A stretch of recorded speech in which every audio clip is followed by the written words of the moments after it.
Quer melhorar no xadrez? Conheça o aplicativo XB Pro. Você terá nas suas mãos um coach virtual nível Grande Mestre. Perfeito para todos os níveis, de 0 a mestre. Experimente! Instale hoje mesmo em xbpro.com.br. Fala galerinha do xadrez, tudo beleza? Bundesliga rolando. Depois a gente vai ver o Gerba também. São os dois torneios que estão rolando aqui em paralelo. E a gente tem aqui Hikaru Nakamura contra Viswanathan Anand numa partida pensada. Vocês têm noção o que é isso que a gente vai assistir agora? Para vocês terem uma noção melhor, a gente tá falando simplesmente do número 3 do mundo, Ricardo Nakamura, né? O Rafa não é Ricardo. Bom, enfim. E aqui, um grande mestre dos Estados Unidos que tá com 2.788 de rating. Numa ascensão nos últimos 3 anos, ele ganhou 44 pontos de rating, 66 jogos jogados. Nos últimos torneios que ele jogou, ele pontuou muito bem. E uma coisa que chama bastante atenção é que faz 3 anos ou mais que ele não é derrotado com as peças brancas. Ele tá numa invencibilidade aí de brancas, tá? De bastante tempo. Chama bastante atenção.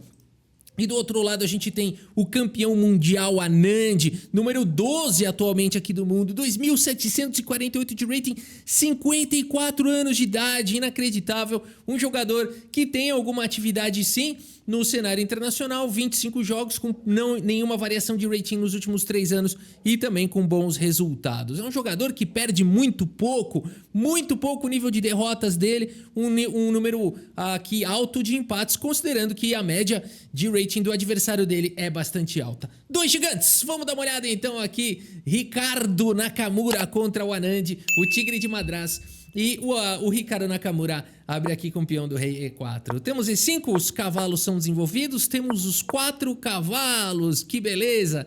E aqui D4, a turma joga bispo C4 aqui, já leva essa, ó. Eu adoro jogar isso aqui, ó. O que é isso, Rafa? É um gambito Halloween? Não, o Halloween, ó, vamos lá. O Halloween é esse, ó. É uma coisa mais estranha que a outra. Isso aqui é uma maravilha jogar isso aqui de brancas. A Barilda não gosta, mas eu te garanto que você vai se divertir e vai ganhar a maioria das partidas que você jogar esse gambito, esse sacrifício de peça no lance 4 aqui. O gambito Halloween é uma delícia jogar isso aqui, ó. Ó, vai assim, ó, vai perseguindo, ó. Vai sem parar, ó. Isso aqui é sem limites, né? Vai avançando com esses peões. As pretas ficam totalmente recuadas. Tem cavalo B5 chegando com ataques ali em C7. É uma delícia jogar isso daqui. O jogador de pretas tem que estar muito preparado para não perder numa posição como essa. Agora, contra o Stockfish não vai dar futuro isso daqui, né? Mas contra ser humano e numa partida Blitz ou Bullet, vai que é sucesso garantido. E a outra que eu falei, dos 4 cavalos, se você não quiser jogar o gambito Halloween, quiser desenvolver peça, cuidado que as pretas têm esse sacrifício maravilhoso aqui. A ideia é dar o garfo, né? E agora vai recuperar a peça. E se as brancas saírem para recuperar aqui o peão, você ainda pode jogar um F5 chique aqui, olha aí que legal. Nada de recuperar a peça e sim manter aqui esse batalhão de peões chegando, né? E aqui com igualdade, viu? Uma abertura muito legal aí, são 2 aberturas legais aí para jogar, né? Se você tiver de brancas, faz o gambito Halloween. Se você tiver de negras, vai para esse ataque maluco aqui. Bom, meus amigos, aqui nada disso aconteceu. D4 foi jogado pelo Naka, peão toma, cavalo toma, e aqui bispo B4, pressionando aqui o peão central. Cavalo toma, peão de B toma, se você quiser tomar com esse peão, você já vai praticamente jogar um finalzinho. Portanto, o peão de B toma, bispo D3, roque, todo mundo coloca o rei em segurança, D5 ataca o centro. Peão toma, H3, faz o profilático, controla a casa de G4. C6 foi jogado, dando suporte para o peão central. Dama vem para a casa de F3, bispo volta para a casa de D6. Temos a torre na coluna E, o cavalo manobra para a casa de D7. O que está querendo o Anand? Aqui eles jogaram com muita velocidade, né? O Nakamura jogou isso daqui praticamente ao toque até agora. Segue com o melhor lance da posição, bispo F4. Aqui o Nakamura passou 12 minutos aqui para fazer o lance. Eu não sei se ele foi no banheiro, eu não sei se ele foi comer um sanduíche ou se de fato aqui já não está mais no preparo do Naka, né? Enfim, seguimos aqui com o cavalo C5 jogado ao toque pelo Anand. Temos torre de A na coluna D, torre B8 já pressiona o peão, B3 faz a proteção, dama em F6 com uma pressão forte aqui em F4, com uma pressão também aqui no cavalo. Na verdade a dama não tá bem ameaçando tomar esse cavalo por conta de bispo por H7 ganhando a dama, né? Mas é uma pressão interessante pelo menos aqui em F4. Cavalo E2 foi jogado agora pelo Hikaru Nakamura, fazendo a proteção. E o Anand segue com A5, uma ideia interessante de dar um posto do cavalo aqui na casa de C5 para evitar B4. Além de tudo, tá ameaçando em algumas linhas jogar com A4 e fazer um ataque da minoria aí. Bispo toma, dama toma, C4, nós temos cavalo por bispo jogado, dama toma e A4, tentando destruir esses peões. Peão toma, bispo vem para A6, peão cravado, pressão em C4, dama vem para C3 e aqui dama B4 propondo trocas o Anand. Temos peão toma, bispo por cavalo foi jogado, eliminando a defesa da dama. E agora, dama toma, torre toma, as brancas precisam recuperar material, torre toma e aqui peão toma. É claro que esse peão está caindo, mas esses estão enfraquecidos. A gente tem então esse final onde o Anand tem um peão a menos. No entanto, um final aqui bastante conhecido pelos grandes mestres, ou até mesmo por quem estuda mesmo finais, mas esse final é um pouco mais complicado do que parece. Aqui o Nakamura vai criar problemas. H5 foi jogado, o rei vem para o jogo, dobra-se as torres na coluna A, mas agora a torre cheque forçando a troca das torres e segue protegendo o peão. Tá segurando a rapadura Nakamura e o rei vai pra cá, meus amigos. Cuidado com esse final. O Anand tem que jogar muito firme aqui. Segue com H4. Rei vem para E2, G5. Como se não houvesse amanhã. Rei D3 foi jogado, G4. Que lance é esse aqui do Anand? Ele vai pra cima desses peões antes que seja tarde demais. Peão toma, torre toma, parte pro contra-jogo. O peão ataca a torre e agora defende. O peão de G2, torre volta pra parar o peão. Rei C3, como é que faz agora? H3 exclama, um dos únicos lances da posição. É fácil de errar esse final, é fácil de ver essa barrinha dando equilibrado e de repente as brancas estando ganhas. É um final perigoso. Quem quiser jogar essa posição aqui, esse final, né? Volta uns lances. Joga isso daqui contra o Stockfish para você ver esse final aqui. É complicado. Aqui vamos ver então como segue. O Anand vai para esse lance agora. H3 exclama. Seguimos com o peão toma. Torre em A3 com cheque. Bacana. Temos alvos. Rei C4, torre toma. Torre vem para D3, protege o peão de H3. Torre F1 jogado agora pelo Anand. Temos A4 disparando com o peão. A torre vem para cá. E o rei dá suporte agora aí pro peão passado, hein? Que perigo esse final, cara. Você bate o olho aqui, você fala, não queria estar na situação jogando de negras aqui, mas nem que me pagassem. Isso aqui, não sei, acho que vou perder aqui de negras. Calma, o Anand só tem um lance nessa posição, somente um. Todos os outros aqui são ruins. F5 jogado. É preciso disparar esse peão com velocidade. Torre D4, segura o avanço do peão. Torre F1, único lance da posição. Se você jogar rei G6, você tá perdido nessa posição. Perdido. Acabou o jogo. Então aqui é muito fácil de você errar. O Anand segue com o único lance da posição. Torre F1 trazendo contra-jogo. Temos A5 disparando F4, não tem outro. Torre B4, F3, é hora de disparar. Torre B3 tenta segurar o peão, o rei vem pro jogo, só tem dois lances bons aqui na posição. Qualquer outro perde. Avançar o peão perde. Tem que trazer o rei, seja via H6, seja via G6. São os dois únicos lances da posição. O Anand mais uma vez encontra. A6 dispara o peão e aqui só tem um lance. Rei G5 forçado, torre A1 perde, porque esse peão aqui vai cair, esse peão tá protegido e as pretas não tem nenhum contra-jogo. E também não adianta jogar para F2, torre B2 e as brancas estão ganhas. Tem que trazer o rei. Rei G5 foi jogado, rei B6, rei F4, mais um lance único. Uma série de lances brilhantes aqui do Anand, considerando o critério de que o brilhante é o lance único da posição e o outro perde. Aqui H4 dispara o peão. Torre vem para A1 com o rei protegendo o peão. É hora de controlar o avanço do outro peão. Torre B2 foi jogado segurando o avanço. Rei vem para G4, encosta no peão. torre B4 com cheque, protege o peão, rei G3, torre B3. E aqui que perigo, hein? Tem até ideias de sacrifício aqui. O rei, será que não consegue mais segurar o peão? O que fazer nessa posição? Rei G4. Aqui, rei por H4 é um lance que perde. As brancas ganham porque elas tomam o peão passado e vão promover.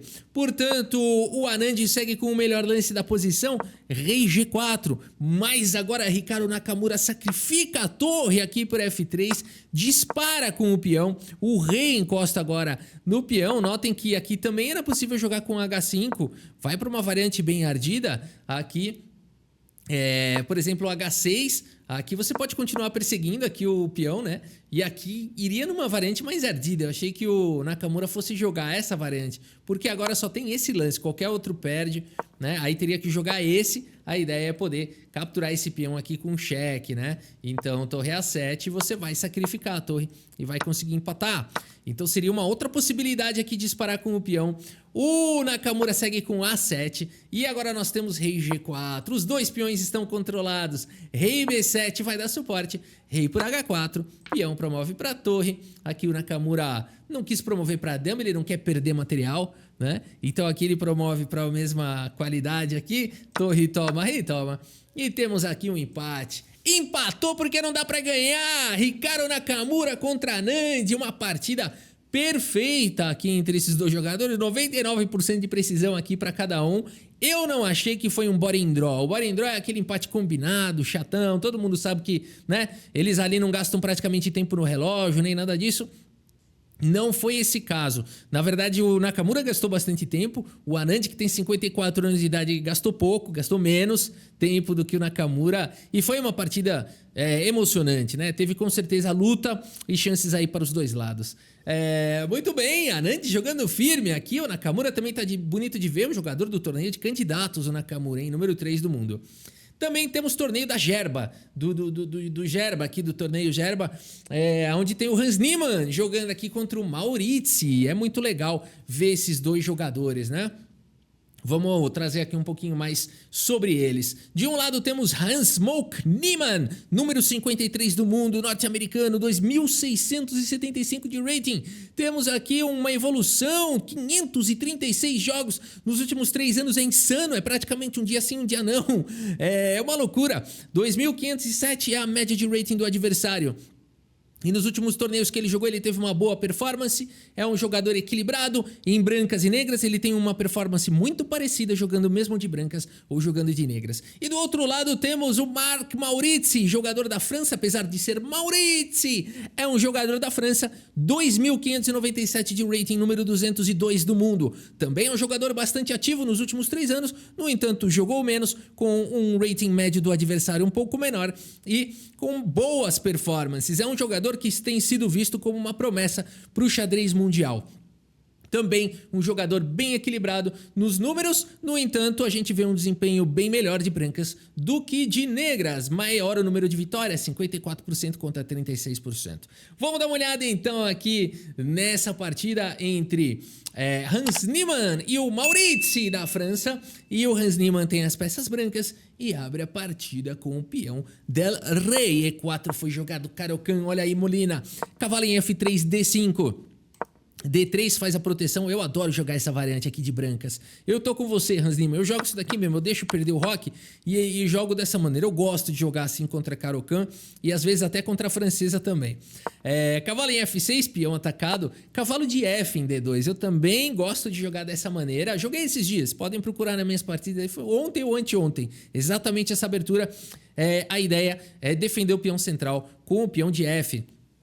A partida seguiu com G5, A4, que loucura de abertura é essa? Aqui já é novidade teórica, acho que ninguém jogou isso daqui. H5, uma loucura, os dois aqui agora realmente, né, tiraram as luvas aí, já foram puxar o cabelo aqui um do outro. Cavalo C3 foi jogado, H4, H3 controla aí o avanço, a cavalo vem para H5, isso daqui Rapaz, que luta é essa? Os caras mexendo na mesma peça várias vezes, não tem roque, é peão avançando, parece chess 960. A partida seguiu com cavalo em F3, pressão infinita no peão de G5, F6 frustra tudo isso, e aqui E5 tenta quebrar essa cadeia de peões. Cavalo D7 segue o desenvolvimento A5 pelo Hans Niemann. Que é isso, meus amigos? O que está acontecendo? Alguém me explica. E aqui então o Mauritius captura o peão central. Cavalo toma, peão toma. E o Niemann recupera agora o peão com o bispo por G5, mantendo uma estrutura de peões aqui debilitada para o Mauritius. Mas o Mauritius tem aqui dinamismo na posição. Segue com o bispo F5, dando liberdade aqui para a torre entrar no jogo. Temos torre A4 agora pelo Niemann. Grande roque com cheque é sempre muito bom. Se você pode fazer grande roque com cheque, faça, mesmo se o lance for ruim. É um lance estiloso. Anota essa dica. Grande roque com cheque foi jogado agora aqui pelo Mauritius. Anotou? Agora apaga.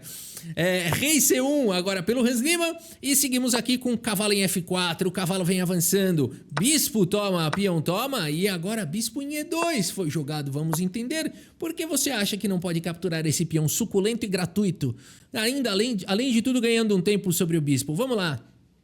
Quer postar aí nos comentários o que você jogaria contra o lance torre por F4? Um peão suculento, um peão amargo, na verdade é essa. Torre por F4, eu espero que você tenha encontrado. Bispo H6 castigaria esse lance sem dó nem piedade. Por isso a partida seguiu com o bispo em E2, simplesmente desenvolvendo. Temos aqui o lance E6, a barrilda da partida como bem equilibrada até agora. Cavalo em E4, centraliza o cavalo, torre D5 foi jogado, já melhorando a atividade aqui da torre. Bispo em F3, prepara ataques descobertos e o Mauritius segue com o lance bispo em E7, simplesmente desenvolvendo. Cavalo D2, Niemann abre um ataque descoberto, a torre volta e aqui nós temos torre na coluna E, pressão agora na coluna E. Torre G8 traz mais mobilidade para a torre, o cavalo vem para B3, A6. Temos o rei em B1, lance profilático, torre em F8, os jogadores vão aqui meio que esperando o erro do adversário. Torre em E2, rei C7, melhora um pouquinho a posição do rei. Niemann segue com torre C4, Mauritius, bispo D6. Temos agora o cavalo centralizado na casa de D4, rei B8. Opa, que lance é esse? O peão em E6 está caindo. Hans Niemann captura esse peão. E agora Mauritius, torre em F6 vai para o ataque. O cavalo atacado volta. E aqui bispo em G6, mantendo o bispo no tabuleiro. Hans Niemann tem uma boa posição aqui. As brancas jogam e tem um forte ataque. Na verdade, as brancas, segundo os computadores, as brancas têm um ataque decisivo nessa posição. E o Hans Niemann não encontra. Hans Niemann vai para um lance bastante natural, que é o lance bispo G4 atacando a torre. No entanto, ele deixou passar o lance do Mikhail Tal. Cavalo por C6 cheque. Um lance estranho à primeira vista. Até o Stockfish dá uma bela estranhada, né? Ele foi lá pra baixo, agora foi lá pra cima. É um lance difícil demais de encontrar. E aqui, quanto mais o tempo passa, mais o Stockfish gosta. E aqui, depois de peão toma, por exemplo, ele torre toma. O ataque é bastante forte. Esse bispo tem uma diagonal poderosa.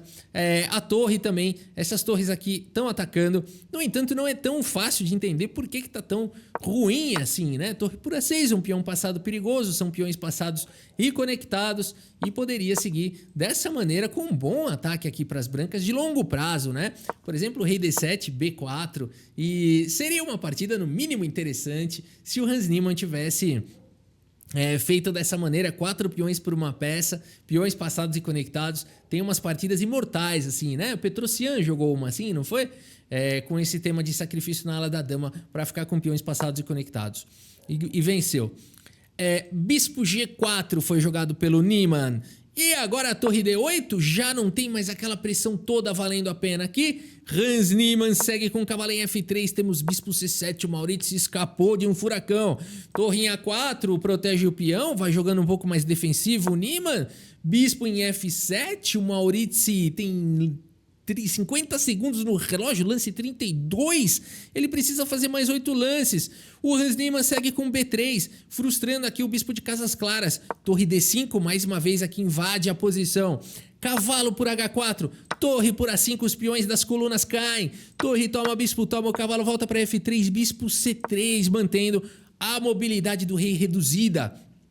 Cavalo controlado, H4 dispara o peão passado, torre D6 pelo Mauritius, lance 38, rei C1, torre D5, mais uma vez essa torre vem para casa de D5, torre E4, a posição do Niemann é boa, torre A5 vai ameaçando o checkmate, o rei tem que sair daí, rei D1 forçado, aqui também é possível na verdade tentar trazer o cavalo para defender, mas rei D1 é melhor.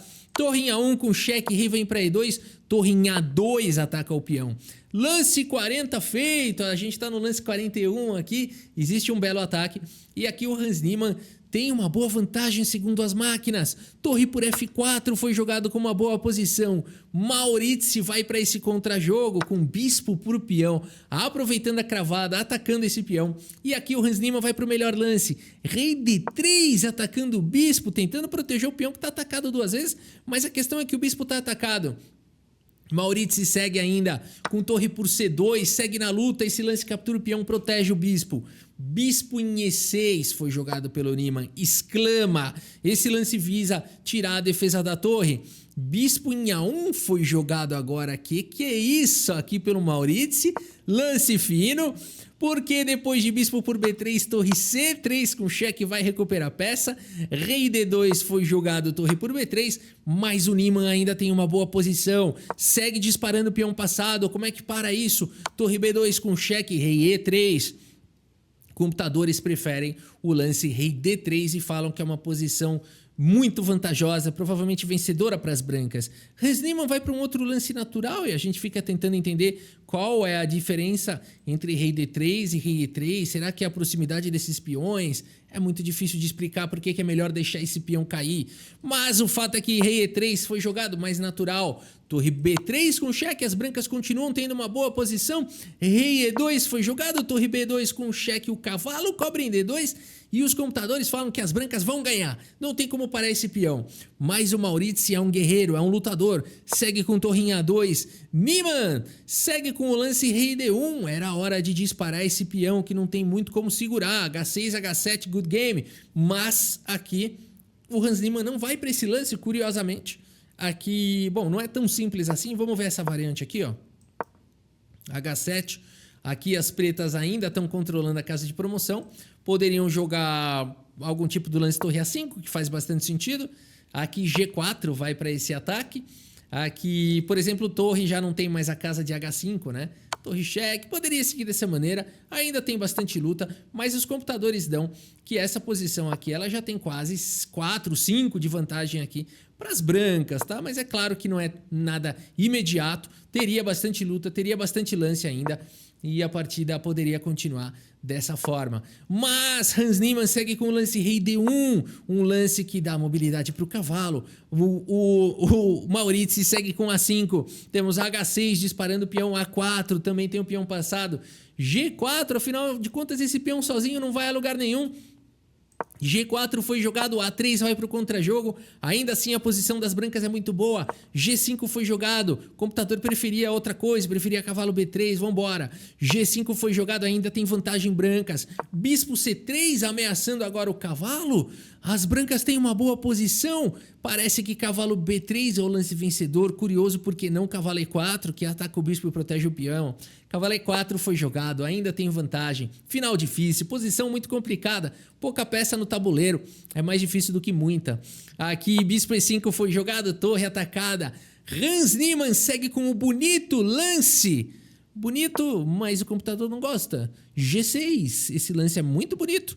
Mas as pretas agora só tem um lance que dá para ser jogado, que é torre A1. Tem que achar essa ideia aqui, que é bem natural, diga-se de passagem. O que o Hans Niemann tinha que jogar nessa posição que o computador tá falando que ele tá muito bom? Tinha que jogar torre F8 o cheque, dando a casa de F4 pro peão. Por exemplo, depois de rei C7 F4. E é muito difícil de combater esses peões avançados. Na verdade, os computadores dão uma posição como extremamente vantajosa para as brancas, mas aqui a gente já percebeu que é terra de ninguém. Ninguém sabe direito o que está acontecendo. Mesmo esses caras que tem 2.600, 700 de rating. G6 foi jogado e agora a torre A1 vai para o contrajogo. Esse é o xadrez da vida real. Rei E2 foi jogado. A2 o Mauritius tem um contrajogo. Parece que aqui o Hans Niemann tinha que jogar rei C2, cara. É uma loucura, isso aqui cabe estudo. Mas o tempo dele está acabando. Não tem estudo aqui, tem peça voando. Aqui rei E2 foi jogado. A2 vai para o contrajogo. G7 jogado pelo Hans Niemann. Torre G1, único lance da posição controlando a promoção. Cavalo vem para G3, faz o bloqueio. Olha a confusão que tá rolando aqui. E nessa posição, O Maurizi traz a dama pro jogo, o Hans Niemann traz a dama pro jogo com cheque, uma partida épica. O rei vem pra casa de A7, mas esse rei agora do Hans Niemann tem problemas. A dama chega pra tentar defender a posição, tarde demais. Dama D1 vai pro contra-jogo com cheque, o rei vem pra casa de E3, torre E1 com cheque. O cavalo cobre na casa de E2, mas depois de simplesmente torre por E2, meus amigos, Hans Niemann abandona aqui a partida. Abandonou porque não dá mais, meus amigos. Uma partida épica entre esses caras, cheia de erro, né? Cheia de blunder, contra-blunder, mas é isso, o final é assim, né? Principalmente posições abertas com reis expostos e peões passados. Ninguém sabe jogar isso daí, ainda com pouco tempo no relógio. Ninguém sabe. Talvez Carlsen, Nakamura talvez, né?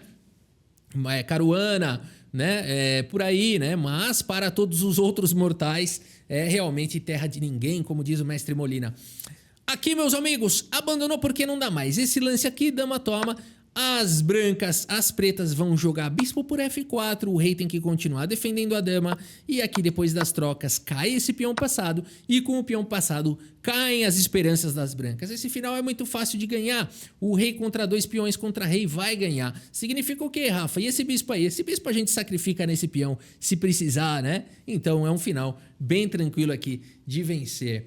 Muito bem, meus amigos, essas foram as partidas do Gerba e do Bundesliga e a gente vai acompanhando esses dois torneios com esses nomes interessantes. Eu espero que vocês tenham gostado aqui das partidas e do vídeo. Muito obrigado pela sua audiência, um grande abraço para todos vocês e até a próxima. Valeu!